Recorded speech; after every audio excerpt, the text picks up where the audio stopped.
This is tonight's market report with Morgan Stanley Managing Director Jim Spiro. Good evening.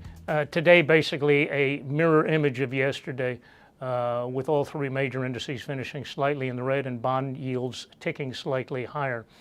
I think a certain degree of trepidation in advance of tomorrow's release of the CPI number, and then of course the ongoing acrimony about the debt ceiling, which isn't helping things.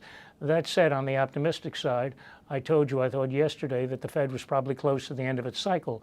On the pessimistic side, the reason I think they're close is because the economy is meaningfully slowing and perhaps we're heading into a recession. I mentioned you're likely in a trade-off. That doesn't mean you have no options and you should put your head in the sand. Key things I'd be doing here. Number one, check your asset allocation. Not just how much you own in stocks versus bonds, because that changes from time to time, but the composition of each. If it were I would strongly recommend, and I've said this in the past, avoid things that are heavily levered and stick with high quality in this market.